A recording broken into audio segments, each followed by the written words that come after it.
Hello everyone. Let's look at maximize the cut segments. So इस question में हमें एक लाइन सेगमेंट गिवन है एंड हमें क्या करना है, हमें इस लाइन सेगमेंट को कट करना है इन सच अ वे कि जो total number of cut segments है वो मैक्सिमम हो। यानी हमें क्या करना है, हमें मैक्सिमाइज करना है number of cut segments.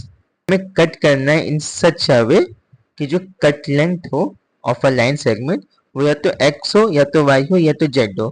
So suppose ये लाइन सेगमेंट है और इसको हम कट कर रहे हैं, तो ये जो हर एक पोर्शन है इसका वो या तो x लेंथ का हो या तो y लेंथ का हो या तो z लेंथ का हो, इस सारे पोर्शन। ठीक है, अब लेट्स से कि इसी एग्जांपल पे लेते हैं। यहाँ पे n इक्वल्स टू 4 है, so let's say line segment की लेंथ है 4 एंड हम इसमें कट कर सकते हैं या तो 2 का या तो 1 का या तो 1 का। ठीक है, सो अगर मैक्सिमम करना है तो ऑब्वियसली हम 1 वाली लेंथ का करेंगे। ठीक है, तो यहाँ पे 3 कट करेंगे अगर हम लोग, तो ये लाइन सेगमेंट डिवाइड हो जाएगी 1 1 1 एंड 1। तो total number of cut segments कितने होंगे, 4 होंगे। सो इसलिए इसका आंसर क्या है, 4। अगर इसी को हम अगर लेट्स से सिर्फ x से ही कट करते हैं तो क्या होता है, 2 और 2 आता है, तो total number of cut segments कितने बनते हैं, 2 बनते हैं। तो हम कैसे भी कट करें मैक्सिमम तो हमें 4 ही मिलेगा। नोट करने वाली बात यह है कि हमें कट सेगमेंट्स को रिटर्न करना है, ना कि नंबर ऑफ कट्स को। सो कट सेगमेंट्स क्या होगा, it will always be number of cuts plus 1। ठीक है, तो हमें इसको रिटर्न करना है, नंबर ऑफ कट सेगमेंट्स को। ठीक है, तो अगर हम देखें तो हमें ये n गिवन है एंड एट ईच स्टेज हमारे पास 3 चॉइस है कि या तो हम इससे x लेंथ में कट कर दें, या तो y में कर दें, या तो z में कर दें। ठीक है, अगर x में कट करेंगे तो कितनी लेंथ बचेगी, n माइनस एक्स। अगर y कट करेंगे तो कितनी बचेगी, n minus Y. And z में कट करेंगे तो कितना बचेगा, n माइनस जेड। ठीक है, and then again each step पे हमारे पास क्या है, 3 चॉइसेस है कि या तो अब x कट करो, या तो y कट करो, या तो z कट करो, या तो x कट करो, या तो y कट करो, या तो z कट करो, या तो x कट करो, या तो y कट करो, या तो z कट करो। तो हमें यहाँ पे एक रिकर्सिव फॉर्मूला तो दिख रहा है। ठीक है, तो बेसिकली हम इसमें रिकर्शन लगा देंगे, n से चालू करेंगे, n कट करते जाएंगे। हमारे पास हर चॉइस, हर स्टेप पे क्या होगा, 3 चॉइसेस होंगी। अगर इसमें ओवरलैपिंग सब प्रॉब्लम्स हुआ, ओवरलैपिंग सब प्रॉब्लम्स, तो हम सिंपल डीपी लगा सकते हैं एंड हमारा काम क्या होगा, आसान हो जाएगा। डीपी लगाएंगे तो जो हमारा एल्गोरिथम होगा फास्ट हो जाएगा। अब ठीक है, तो अब देखते हैं कि क्या इसमें ओवरलैपिंग सब प्रॉब्लम्स हमें मिलेंगे कि नहीं मिलेंगे। बट उससे पहले समझते हैं कि ये रिकर्शन कब एंड होगा, यानी बेस केस क्या होगा इस रिकर्शन का। ठीक है, सो लेट्स से अगर कट किया, लेट्स से कट करते गए हम लोग एंड अभी यहाँ पे कुछ हमारा n है, let's call this n dash.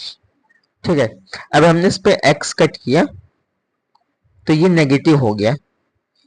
But क्या नेगेटिव कट करना पॉसिबल है, नहीं पॉसिबल है। मतलब लेट्स से कि हमारा लाइन सेगमेंट बचा 5, ठीक है, एंड हम x 7, तो हमें कट ऐसे करना है कि कट सेगमेंट टू 7, बट 7 तो पॉसिबल ही नहीं है। सो इस केस में हम क्या रिटर्न कर देंगे, इस केस में हम रिटर्न कर देंगे -1 और कोई एक नेगेटिव वैल्यू रिटर्न कर देंगे टू रिप्रेजेंट कि ये कट करेक्ट नहीं है, हम ये कट कर नहीं सकते। ठीक है, अब लेट्स से कट करते करते ये वैल्यू हो गई 0। ठीक है, कि यहाँ पे हमने लेट्स से y कट किया और ये हो गया 0। 0 हो गया मतलब क्या है कि लेट्स से ये 2 था और y में हमारा 2 है, इसका मतलब कि हाँ 2 से कट किया तो दिस इज पॉसिबल। बेसिकली कहने का मतलब क्या कि हमारा इस लाइन सेगमेंट था, हमने ये कट किया एंड देन इतना पार्ट बचा। ठीक है, एंड ये पार्ट है 2 का एंड y हमारा 2 है, यानी कि हाँ ये सेगमेंट क्या है, करेक्ट है। तो इस केस में रिटर्न कर देंगे 1 या 0, लेट्स से रिटर्न कर दिया टू शो कि इट इज करेक्ट। ठीक है, अब डिपेंडिंग ऑन कि हाउ हम नंबर ऑफ कट्स को हैंडल कर रहे हैं, 0 भी रिटर्न कर सकते हैं, 1 भी रिटर्न कर सकते हैं, डिपेंड्स ऑन आवर लॉजिक। तो ये तो थे हमारे 2 बेस केस की। पहला बेस केस था कि या तो n हो लेस देन 0 और दूसरा केस है कि n इक्वल्स टू 0। तो ये तो हो गया हमारे base case.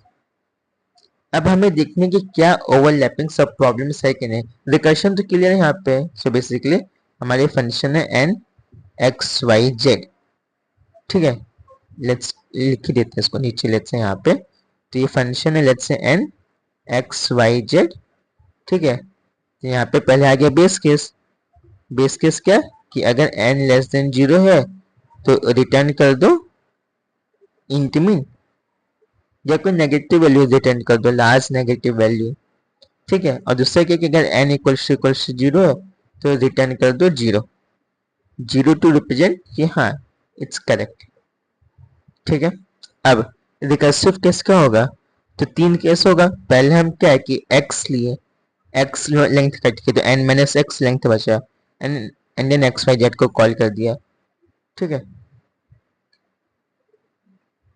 Let's call this a, ठीक है। And let's create another variable. अब ये हमने क्या चूज किया, y वाला पाथ चूज किया, ठीक है। एंड देन हमने क्या चूज किया, z वाला पाथ चूज किया, n minus Z X Y Z, ठीक है। अब अगर ये तीनों का तीनों रिटर्न किया इंट में, ठीक है, यानी कि if a equals to b equals to c equals to इंट में सब का सब क्या है, नेगेटिव है। सो इसका मतलब क्या कि कोई भी कट पॉसिबल नहीं था, तो हम यहाँ पे रिटर्न कर देंगे इंट में, ठीक है। वरना हम क्या रिटर्न कर देंगे, एल्स रिटर्न कर देंगे जो इन तीनों से मैक्सिमम मिला वो। So max of a comma B comma C and +1। +1 क्यों, क्योंकि अभी हमने एक ही कट किया हुआ, बेसिकली अभी n लेंथ है इसका, ठीक है, n है। जो हमने एक ही कट किया तो ये हो गया लेंथ, क्या हो गया n माइनस एक्स हुआ, ठीक है। अगर ये वाले पाथ पे गए होते तो y n माइनस वाई हो जाता, तो ये लेंथ है n, हमने कट किया तो हो गया n माइनस वाई हो गया, तो इसके लिए +1, ठीक है। अब क्या इसमें ओवरलैपिंग सब प्रॉब्लम्स है, तो अगर ध्यान से देखिए तो मिलेगा, कैसे मिलेगा, लेट्स सी। लेट्स सी ये है n हमारा है 10, ठीक है। एंड लेट्स से x है 5, y है 4 और z है तुम्हारा 3।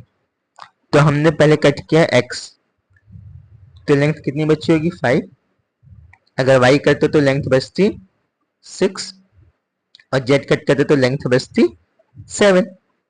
अब 5 में आते हैं, 5 कट किया तो लेंथ हो गया 0, ठीक है। तो ये 0 हो गया तो यहीं से रिटर्न हो गया, ठीक है।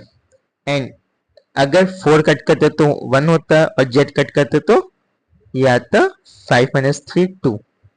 अब इस पे x करते तो आता 1, ठीक है, y करते तो आता 2 और z करते तो आता 3। सेम यहाँ पे x करते तो आता 2, y करते तो आता 3 एंड z करते तो लेंथ आता 4। तो साफ साफ दिख रहा है यहाँ पे ओवरलैपिंग सब प्रॉब्लम्स है। आप देखो लेंथ 1 1 2 2 3 3, ये भी 2 कॉमन है, ठीक है। यानी ओवरलैपिंग सब प्रॉब्लम्स तो है, ओवरलैपिंग सब प्रॉब्लम्स है तो वी कैन यूज डीपी। अब अगर हम डीपी यूज कर सकते हैं तो डीपी कौन सा बनाएंगे, 1D डीपी बनाए या 2D डीपी बनाए या 3D डीपी बनाए, ठीक है। तो डीपी बनाने के लिए हम चेक करते हैं कि हमारा वेरिएबल क्या है, वेरिएबल इन द सेंस कि हर रिकर्सिव कॉल में चेंज क्या हो रहा है, ठीक है। देखते हैं। सो ये हमारा क्या हो रहा है यहाँ पे, अगर इसको लेट्स से थोड़ा हाईलाइट कर दिया जाए, ठीक है। And okay, and is there an option to send it to back, send backwards,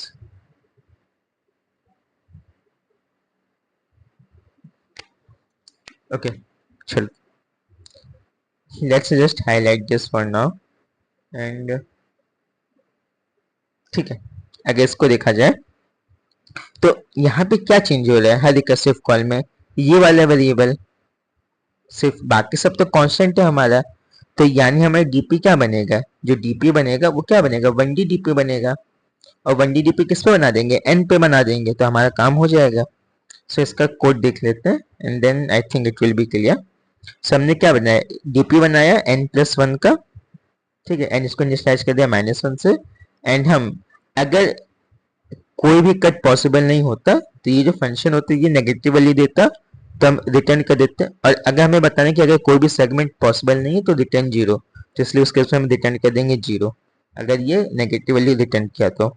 अब ये फंक्शन क्या, 4 वेरिएबल ले रहा है, N X Y Z, N DP ले रहा है, डीपी वेक्टर, ठीक है। एन 0 तो हमने रिटर्न कर दिया 0, लेस देन 0 तो रिटर्न कर दिया -1, ठीक है।